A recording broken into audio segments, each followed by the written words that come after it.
Hello everyone, welcome to Study Meet. Good morning to all you friends. यह जो video है यह test series 3 है। मैंने 2 ऑलरेडी अपलोड कर चुका हूँ। 3 मैं ऑलरेडी अपलोड कर चुका हूँ। ये मेरा 4th वीडियो है फ्रेंड्स। तो आप मेरे चैनल पे अगर न्यू विजिट करना है तो चैनल को सब्सक्राइब कर लीजिएगा और बेल आइकन को प्रेस कर लीजिएगा। यह प्लेटफॉर्म का 40 मार्क्स का जीके है जो कि मैं इस वीडियो में कराने वाला हूं और ये भी बहुत ही इंपॉर्टेंट होगा फ्रेंड्स। मैं ये बताना चाहता हूं कि इसमें से जितने भी हमारे क्वेश्चन हैं लगभग इसमें से बहुत सारे टीआरई 1 और टीआरई 2 में पूछे गए थे। तो इसलिए फ्रेंड्स मैं ये बताना चाहता हूं कि आप ज़रूर इस वीडियो को देखिए और आप टेलीग्राम से जुड़ सकते हैं। टेलीग्राम का डिस्क्रिप्शन में लिंक दिया हुआ है, आप टेलीग्राम से जुड़ सकते हैं और वहाँ पे कोई भी क्वेरी हो तो आप पूछ सकते हैं और मैं वहाँ पे प्रोवाइड करता हूँ। जो भी टाइम से हमारे बिहार का कोई भी एग्ज़ाम का नोटिफिकेशन आता है तो तुरंत मैं प्रोवाइड करता हूँ वहाँ पे टेलीग्राम पे। तो फ्रेंड्स आप ज़रूर जुड़िएगा टेलीग्राम से। चलिए फ्रेंड्स, देर ना करते हुए मैं स्टार्ट करता हूँ इस वीडियो को। फर्स्ट क्वेश्चन है मेरा, दक्कन का जो है दक्कन कृषक राहत अधिनियम जो है कब पारित किया गया। तो दक्कन कृषक राहत अधिनियम कब पारित किया गया, तो यह 1879 में किया गया। ये आंसर हो जाएगा इसका। और दक्कन जो है दक्कन, ये तो कृषक राहत अधिनियम था, ये 1879 में प्राप्त किया गया था। लेकिन एक दक्कन जो है वह विद्रोह भी था, याद रखिएगा। दक्कन विद्रोह जो था वह मुख्य मराठा किसानों द्वारा सूद पर पैसा देने वाले साहूकारों के विरुद्ध किया गया था, तो याद रखिएगा। और दक्कन विद्रोह जो है अन्य कारणों में ब्रिटिश सरकार द्वारा बढ़ाया गया और भूमि का एक मुख्य कर भी था, याद रखिएगा। मुख्य था उसका जो दक्कन का विद्रोह जो हुआ था उसका मेन वो था। तो इसका आंसर हमारा हो जाएगा दक्कन कृषक राहत अधिनियम का पारित किया गया तो 1879 में, ये आंसर हो जाएगा। चलते हैं फ्रेंड्स, ये मेरा क्वेश्चन जो है इसमें मैथ का क्वेश्चन आ गया तो इसको भी सॉल्व कर लेते हैं। 100 मीटर दौड़ में ए इस दूरी को 36 सेकंड में तथा बी 45 सेकंड में तय करता है। इस दौड़ में ए बी को कितने मीटर से हराता है। तो देखिए फ्रेंड्स, ये भी 36 सेकंड है और ये 45 सेकंड है। तो इसको हम क्या कर लेते हैं, और मेरा कितना है 100 मीटर का ये दौड़ में, तो 100 हो गया और इंटू 36/40 हो गया, तो ये हो जाएगा 4 9 जा और ये हो जाएगा 5 9 जा और ये हो जाएगा 20, तो 24 जा हो जाएगा 80 और 100 में से 80 को घटा दीजिए तो पता चल जाएगा ए बी को कितने मीटर से हराता है, तो 20 मीटर से हराता है। आंसर हमारा हो जाएगा बी, हो जाएगा 20, आंसर हमारा हो जाएगा। चलते हैं अगले क्वेश्चन पे। क्वेश्चन है, निम्नलिखित में से कौन सरकारी बजट में एक पूंजी प्राप्ति है। तो फ्रेंड्स 40 का आंसर क्या हो जाएगा हमारा, सरकार द्वारा जनता से लिया गया उधार जो है यह सरकारी बजट में एक पूंजी की प्राप्ति है। तो याद रखिएगा, पूंजी प्राप्ति के अंतर्गत जो है बाजार से लिए गए ऋण जो है भारतीय रिजर्व बैंक से ली गई उधारी की शामिल किया जाता है। और पूंजी प्राप्ति में विनिवेश से प्राप्त आय को भी रखा जाता है। और आम बजट 2 भागों में होता है, राजस्व बजट और एक पूंजीगत बजट, याद रखिएगा।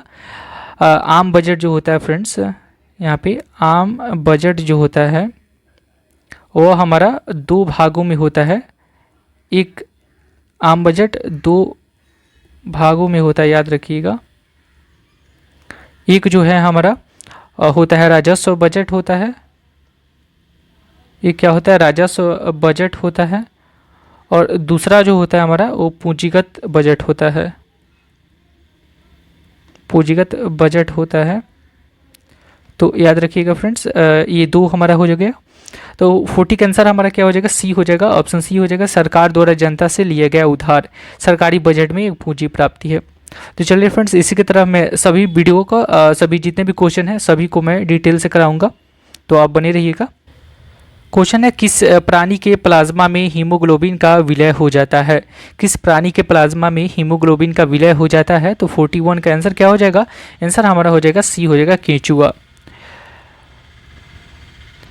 और फ्रेंड्स यह केंचुआ जो है किस हमारा संघ का प्राणी है, तो एनेलिडा। केंचुआ जो है एनेलिडा संघ का प्राणी है। इसको हम लिख देते हैं, ये एनेलिडा संघ का प्राणी है, संघ का प्राणी है। तो इस किसी प्राणी के प्लाज्मा में हीमोग्लोबिन का विलय हो जाता है, वह हमारा केंचुआ है, ऑप्शन सी हो जाएगा।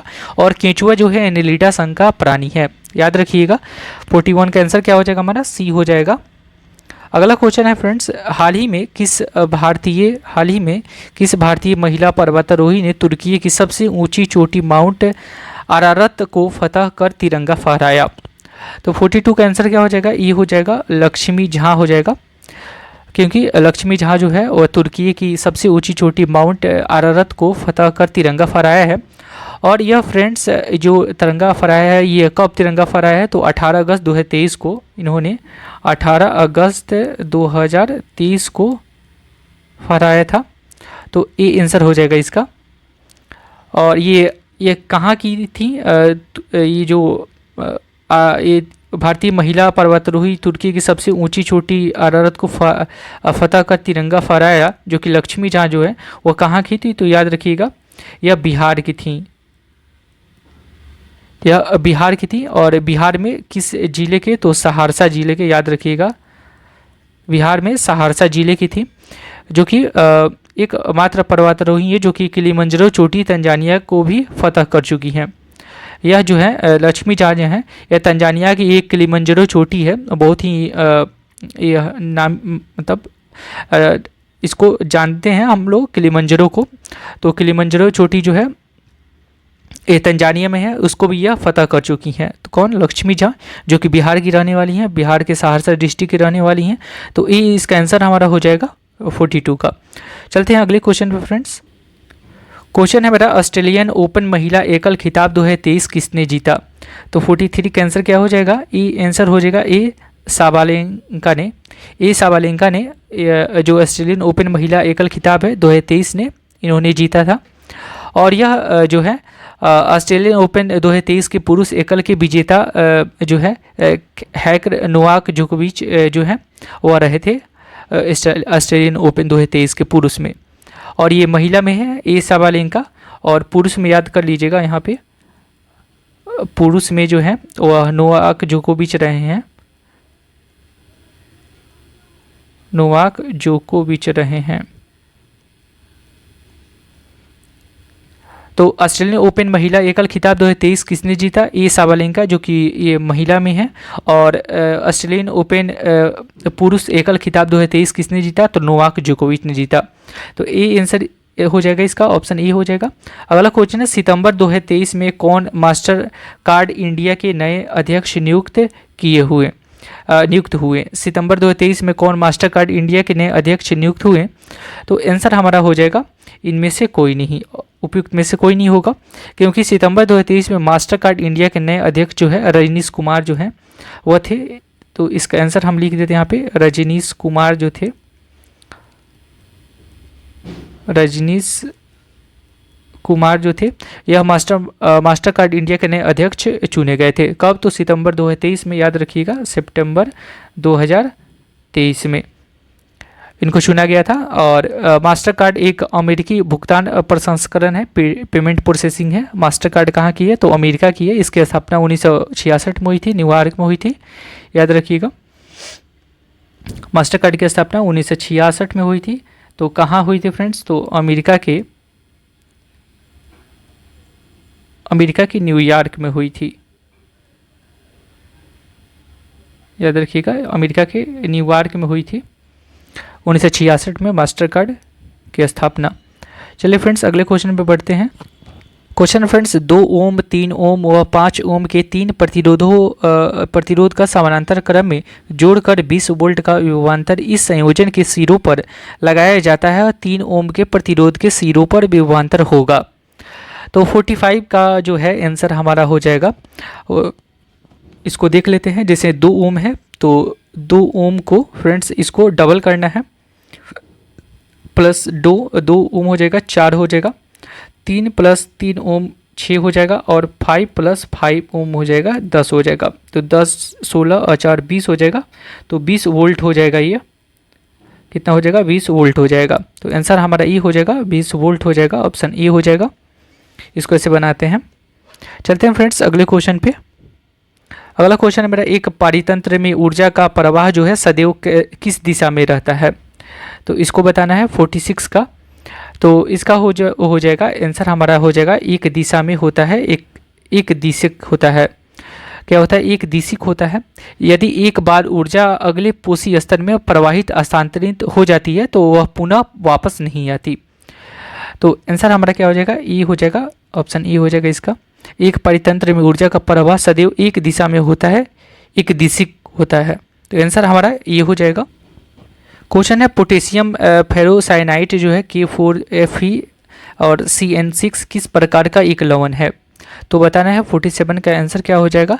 तो यह जो है संकर लवण है, कॉम्प्लेक्स साल्ट इसको भी बोलते हैं। आंसर हमारा क्या हो जाएगा? बी हो जाएगा।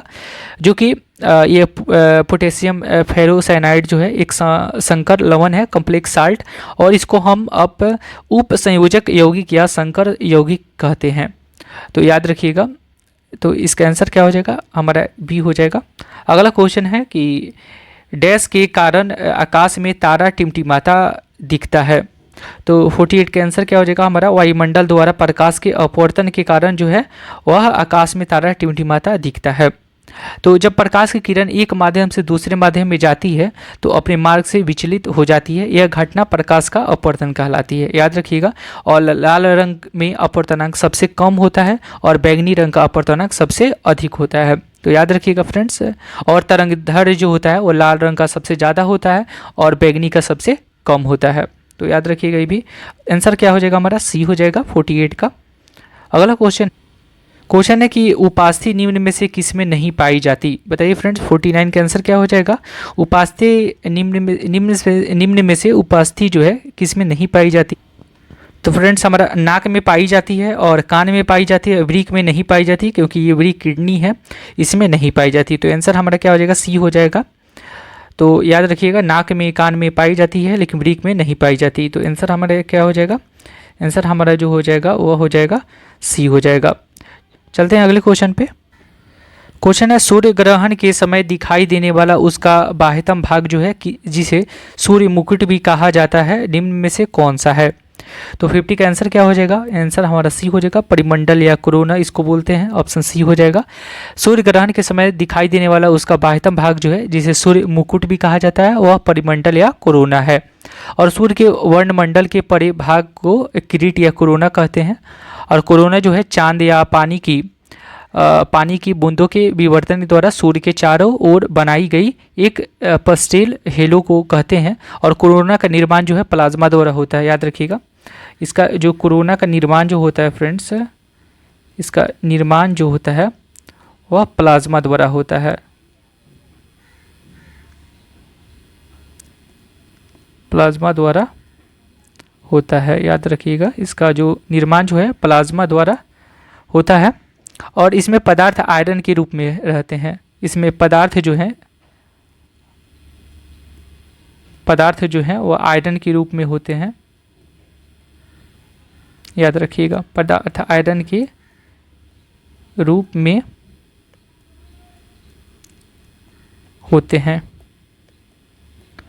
तो इसलिए आंसर हमारा क्या हो जाएगा? ऑप्शन हमारा सी हो जाएगा। सूर्य ग्रहण के समय दिखाई देने वाला उसका बाह्यतम भाग जो है जिसे सूर्य मुकुट भी कहा जाता है, निम्न में से कौन सा है? तो परिमंडल या कोरोना हो जाएगा, जो कि निर्माण इसका प्लाज्मा द्वारा होता है। और इस प्लाज्मा में जो पदार्थ होते हैं वह आयरन के रूप में होते हैं। आंसर हमारा क्या हो जाएगा? सी हो जाएगा। क्वेश्चन है निम्नलिखित में से कौन वोल्टता का निरूपित करता है? तो 51 का आंसर क्या हो जाएगा? ये हमारा विद्युत किया गया कार्य बाई विद्युत धारा इंटू समय। ऑप्शन हमारा ई हो जाएगा, किए गए कार्य बाई विद्युत धारा गुने समय हो जाएगा। तो आंसर हमारा क्या हो जाएगा? और याद रखिएगा जो वोल्टता है उसका एसआई मात्रक जो होता है फ्रेंड्स, एसआई मात्रक जो होता है वह क्या होता है बताइए?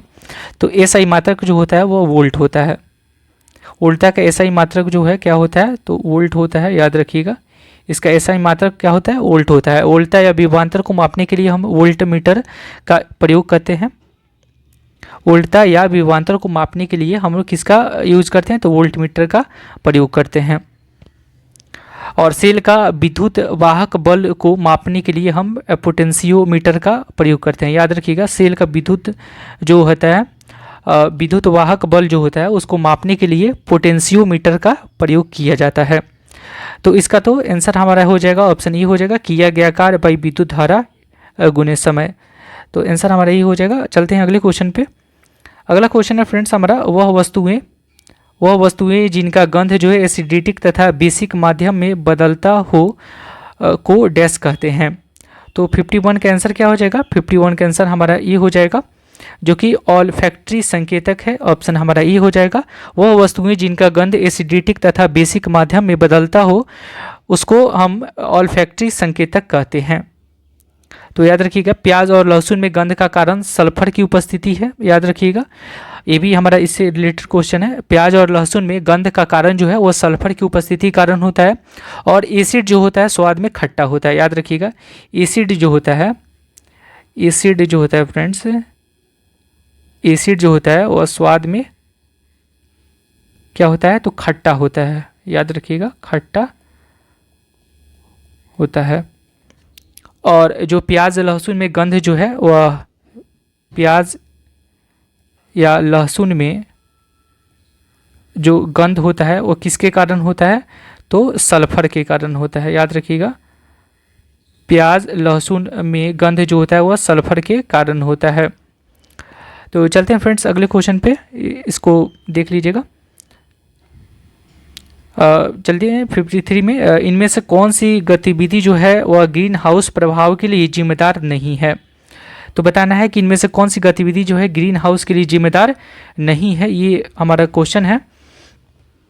तो आंसर हमारा हो जाएगा परिवहन के लिए सोलर कार का उपयोग। ये जो है हमारा ग्रीन हाउस प्रभाव के लिए जिम्मेदार नहीं है, क्योंकि परिवहन के लिए सोलर का उपयोग ग्रीन हाउस प्रभाव के लिए जिम्मेदार नहीं है। और गैसीय प्रदूषकों को उनके स्रोतों के आधार पर निम्नलिखित भागों में बांटा गया बहुत सारे, जैसे धान के खेतों में है, और जुगाली करने वाले मवेशियों के मुख से मीथेन गैस निकलता है, जैसे उसको बोलते हैं हम लोग CH4 निकलता है। और CH4 बहुत सारे गोबर में भी पाए जाते हैं। गोबर में सबसे ज़्यादा CH4 पाए जाते हैं, मीथेन पाए जाते हैं। और गंधक युक्त जीवाश्म ईंधनों के जलाने से हमारा जितने भी गंधक युक्त हैं उनके जीवाश्म को ईंधनों को जलाने से सल्फर डाइऑक्साइड जैसे में SO2, SO3, H2S, H2SO4 यह सारे उत्पन्न होते हैं। तो इसलिए याद रखिएगा, तो ग्रीन हाउस प्रभाव के लिए जिम्मेदार नहीं है परिवहन के लिए सोलर कार का उपयोग। तो आंसर हमारा क्या हो जाएगा? ई हो जाएगा। अगला क्वेश्चन है, वर्साई की संधि जो है किस वर्ष में हस्ताक्षरित हुई थी?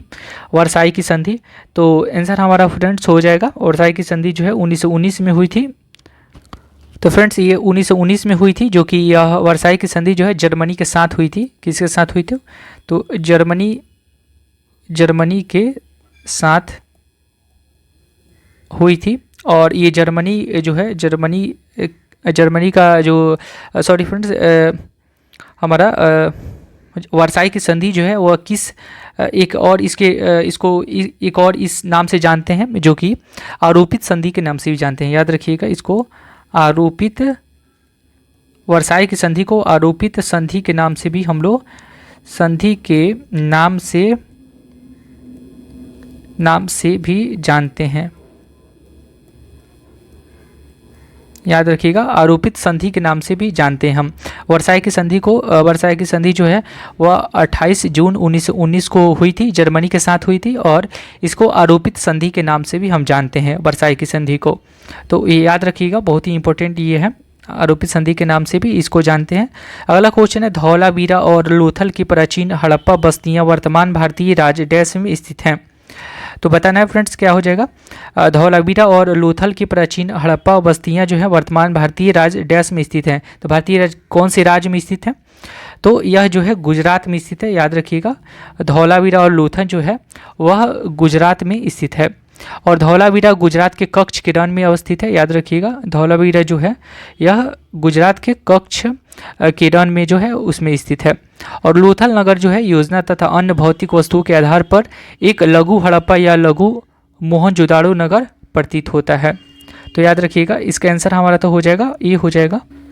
क्वेश्चन फ्रेंड्स, बुद्ध के गृह त्याग के उपरांत जो है उनके गुरु कौन थे? तो आंसर हमारा क्या हो जाएगा? आंसर हमारा हो जाएगा डी हो जाएगा, उपयुक्त में से एक से अधिक थे। क्यों? क्योंकि इनके गुरु जो थे और फ्रेंड्स बुद्ध के गृह त्याग के उपरांत उनके गुरु जो थे अलार कलाम भी थे। ऑप्शन हमारा ये हो जाएगा। और बाद में रुद्रक रामपुत्र भी थे। ऑप्शन सी भी हो जाएगा। तो दो इनके गुरु थे। तो बुद्ध के गृह त्याग के उपरांत उनके गुरु जो थे अलार कलाम भी थे और रुद्रक रामपुत्र भी थे, याद रखिएगा। और सिद्धार्थ ने, इनके बचपन का नाम जो था सिद्धार्थ था, जो कि 29 वर्ष की अवस्था में गृह त्याग किया, जिसे बौद्ध धर्म में महाभिनिष्क्रमण कहा गया। यह याद कर लीजिएगा, गृह त्याग को महाभिनिष्क्रमण कहा गया, महाभिनिष्क्रमण कहा गया, याद रखिएगा।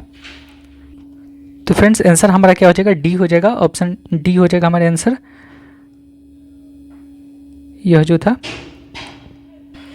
क्वेश्चन फ्रेंड्स, भारत में जो है स्थानीय स्वायत्तता शासी या संस्थाएं 1882 में सशक्त की गई थी।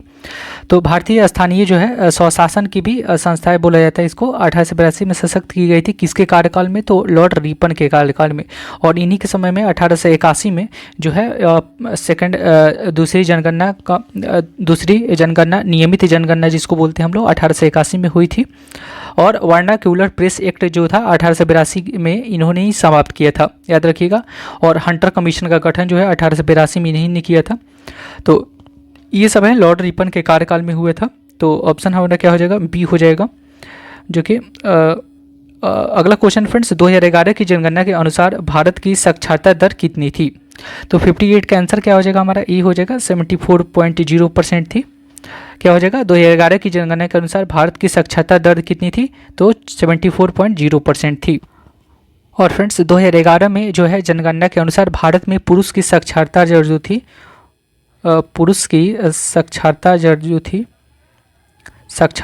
दर जो थी, वह हमारा 82.14% थी, याद रखिएगा इसको।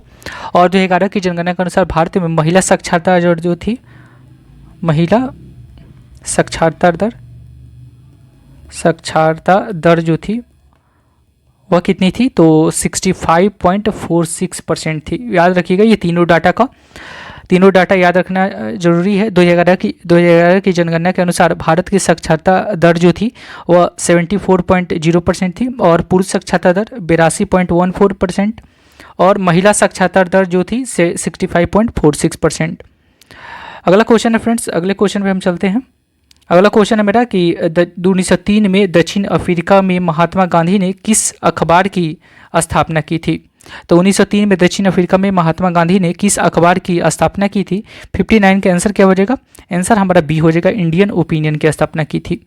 इंडियन ओपिनियन की स्थापना जो है महात्मा गांधी ने 1903 में की थी, और यह अखबार जो है गुजराती, हिंदी, तमिल और अंग्रेजी में प्रकाशित होता था, याद रखिएगा। 4 भाषा में प्रकाशित होता था अखबार जो है, गुजराती, हिंदी, तमिल और अंग्रेजी में प्रकाशित होती थी। तो इसलिए आंसर हमारा हो जाएगा बी हो जाएगा, इंडियन ओपिनियन। क्वेश्चन है, भारतीय संविधान के किस अनुच्छेद के तहत राष्ट्रपति मृत्यु दंड को क्षमा कर सकते हैं। भारतीय संविधान के किस अनुच्छेद के तहत जो है वह राष्ट्रपति मृत्यु दंड को क्षमा कर सकते हैं। तो 60 का आंसर क्या हो जाएगा, आंसर हमारा सी हो जाएगा। अनुच्छेद 72 के तहत जो है राष्ट्रपति मृत्यु दंड को क्षमा कर सकते हैं। राष्ट्रपति जो है, राष्ट्रपति का क्षमादान शक्ति न्यायपालिका से स्वतंत्र रहता है। यह एक कार्यकारी शक्ति है जो कि, परंतु राष्ट्रपति शक्ति का प्रयोग विधि सम्मत होना चाहिए। तो आंसर क्या हो जाएगा, आंसर हमारा सी हो जाएगा। 60 का आंसर हमारा सी हो जाएगा, ऑप्शन हो जाएगा सी, अनुच्छेद 72 हो जाएगा। क्वेश्चन है, निम्नलिखित कथनों में कौन सा सही है, बताना इसमें से। 61 का आंसर हमारा क्या हो जाएगा, तो राज्यसभा के 12 सदस्यों को राष्ट्रपति द्वारा नामित किया जाता है, यही हमारा आंसर हो जाएगा, क्योंकि राज्यसभा के 12 सदस्यों को राष्ट्रपति द्वारा ही नामित किया जाता है। तो आंसर हमारा ए ही हो जाएगा। राज्यसभा में नामित 12 सदस्यों को कला, साहित्य, विज्ञान और समाज सेवा से संबंधित विशेष ज्ञान या व्यावहारिक अनुभव वाले व्यक्तियों को चुना जाता है। और राज्यसभा में अधिकतम सीटों की संख्या जो है राज्यसभा में सीटों की संख्या जो है वह कितनी होती है, तो 250 होती है, याद रखिएगा, निर्धारित की गई है। वर्तमान में राज्यसभा में 245 सदस्य हैं, और राज्यसभा में 225 सदस्य राज्यों के प्रतिनिधित्व, 8 संघ राज्य क्षेत्र तथा 12 सदस्य राष्ट्रपति द्वारा मनोनीत किया जाता है। तो आंसर हमारा क्या हो जाएगा, ई हो जाएगा। क्वेश्चन है, भारत के मूल संविधान में क्रमशः कितने अनुच्छेद और अनुसूचियां थीं। तो 62 का आंसर क्या हो जाएगा, 62 का आंसर हमारा ये हो जाएगा, 395 और 8 उस समय थी। भारत के मूल संविधान में क्रमशः कितने अनुच्छेद और अनुसूचियां थी, तो अनुच्छेद जो है वह 395 और अनुसूचियाँ जो थी वो 8 थी। तो याद रखिएगा। और 22 भाग थे उस समय, भाग जो थे वो कितने थे, तो 22 भाग थे, याद रखिएगा फ्रेंड्स। और वर्तमान समय में संविधान में लगभग 470 अनुच्छेद हैं। लगभग अभी जो है, लगभग नहीं फ्रेंड्स, यहाँ पे जो है मैंने अभी जो है अनुच्छेद की संख्या जो है वह लगभग 470 है, याद रखिएगा। और जो है अनुसूचियाँ हैं, 12 अनुसूचियाँ हैं, 12 अनुसूची हैं। और हमारे 25 भाग हैं, भाग जो हैं 25 हो गए हैं। और याद रखिएगा कि संविधान जो है, संविधान निर्माण में कितने दिन लगे थे, तो 2 वर्ष और 11 महीने, 11 महीना और 28 दिन लगे थे। याद रखिएगा, ये संविधान निर्माण में इतने दिन लगे थे, 2 वर्ष 11 महीना और 28 दिन नहीं फ्रेंड्स, 18 दिन लगे थे। कितने दिन लगे थे, तो महीना 18 दिन लगे थे। क्वेश्चन है, निम्नलिखित में से किस महासागर का सबसे गहरा बिंदु जावा गर्त है। तो इसका आंसर हमारा हो जाएगा सी, हो जाएगा हिंद महासागर हो जाएगा। ऑप्शन सी हो जाएगा, हिंद महासागर का सबसे गहरा बिंदु है जावा गर्त है। और जावा गर्त को सुंडा गर्त के नाम से भी जानते हैं, इसको सुंडा गर्त के नाम से भी जानते हैं जावा गर्त को। वर्तमान में लगभग 57 गर्तों को खोजा गया है, इसको भी याद रखना है। वर्तमान में कितने गर्त को खोजा गया, तो 57 हमारे गर्तों को, 57 गर्तों को खोजा गया है। अगर पूछ दे कि कितने गर्तों को अभी तक खोजा गया है, तो 57 गर्तों को खोजा गया है, याद रखिएगा फ्रेंड्स। इसका आंसर हमारा हो जाएगा सी, हो जाएगा। क्वेश्चन है, यूनेस्को की विश्व विरासत सूची जो है में शामिल की गई रामप्पा मंदिर जो है वह कहाँ स्थित है। तो यह जो है तेलंगाना में स्थित है। आंसर हमारा बी हो जाएगा। यूनेस्को की विरासत, विश्व विरासत सूची में शामिल की गई रामप्पा मंदिर कहाँ स्थित है, तो तेलंगाना में है। और फ्रेंड्स मैं ये बताना चाहता हूँ कि रामप्पा मंदिर को रुद्रेश्वर मंदिर के नाम से भी जाना जाता है, तो ये याद रखिएगा। और इसको 2021 में यूनेस्को को विश्व धरोहर सूची में शामिल किया गया है, याद रखिएगा। इसको 2021 में विश्व धरोहर में शामिल किया गया है, विश्व धरोहर में ये शामिल हुआ है, तो इसे भी याद रखिएगा 2021 में। तो रामप्पा मंदिर जो है 2021 में विश्व धरोहर में शामिल हुआ है। चलते हैं अगले क्वेश्चन में फ्रेंड्स, इसका आंसर हमारा बी हो जाएगा। क्वेश्चन है, निम्नलिखित में से कौन सी एक शीत स्थानीय पवन जो है, कोल्ड लोकल विंड है वो है। तो इसमें से बताना है, आंसर हमारा क्या हो जाएगा, मिस्ट्रल हो जाएगा, जो कि ऑप्शन हमारा बी हो जाएगा। मिस्ट्रल एक शीत अस्थानीय पवन है, और मिस्ट्रल एक ठंडी पवन फ्रांस और स्पेन का अस्थानीय पवन है। ये जो है कहाँ कहाँ की है, तो फ्रांस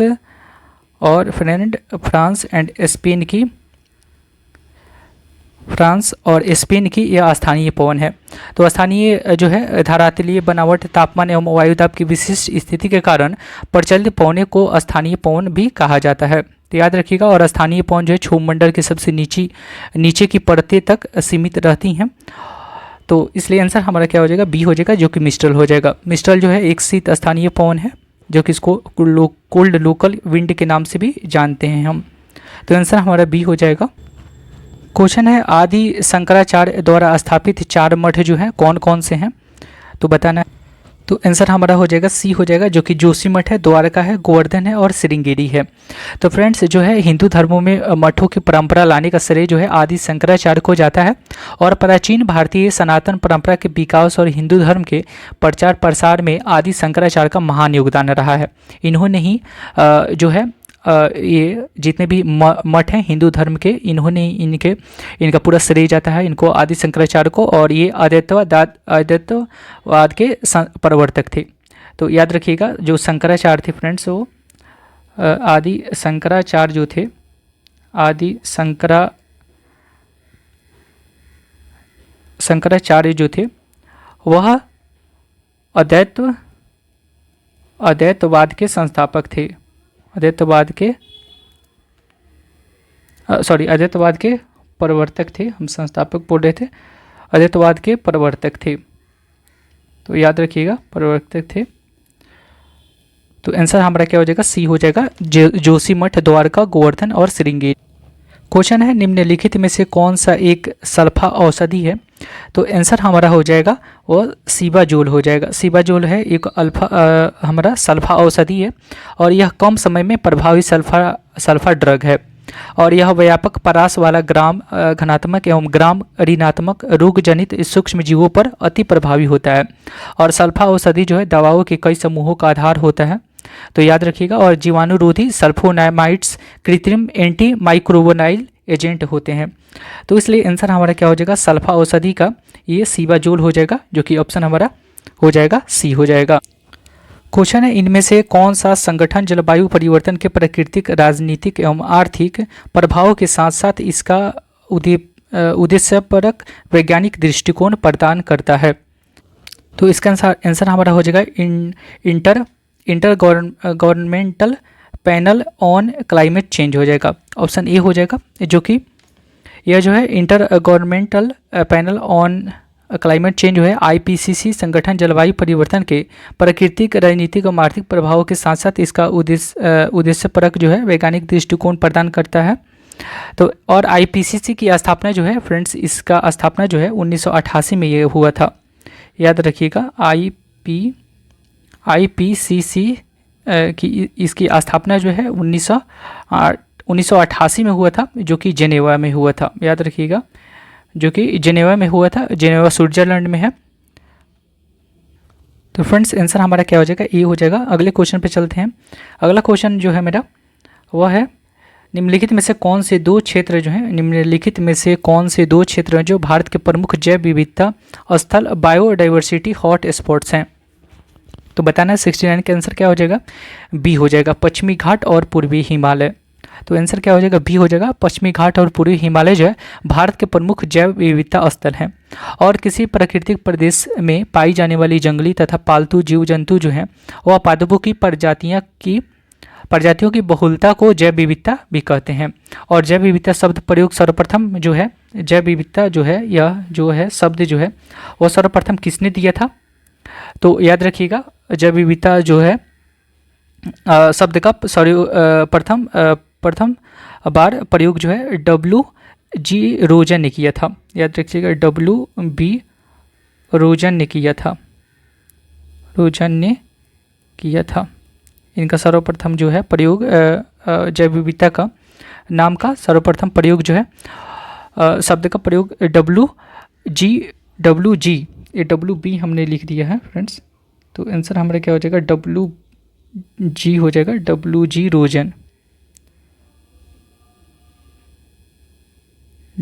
रोजन ने किया था। और फ्रेंड्स इसे भारत सरकार ने जैव विविधता को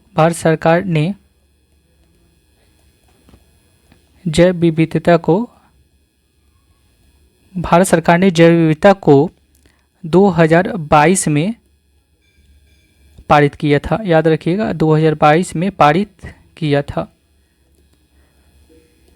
जो कि भारत सरकार ने जैव विविधता को इसको 2022 में पारित किया था। तो याद रखिएगा, इसलिए आंसर हमारा क्या हो जाएगा पश्चिमी घाट और पूर्वी हिमालय।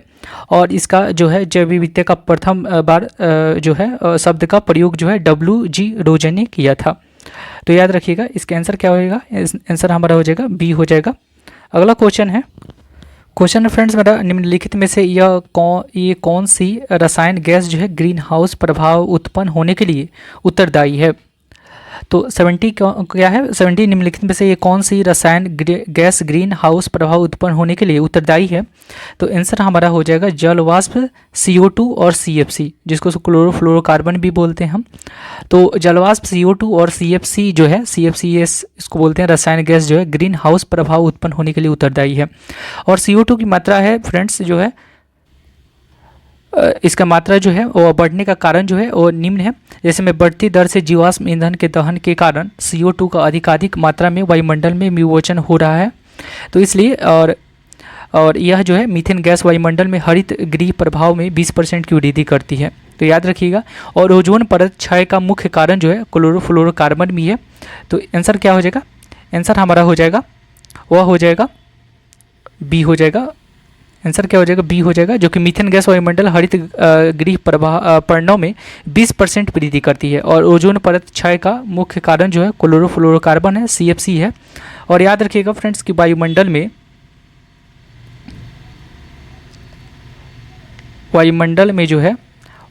में जो है हमारा वह CO2 की मात्रा जो है, CO2 की मात्रा जो है वह कितनी है, तो वायुमंडल में CO2 की मात्रा जो है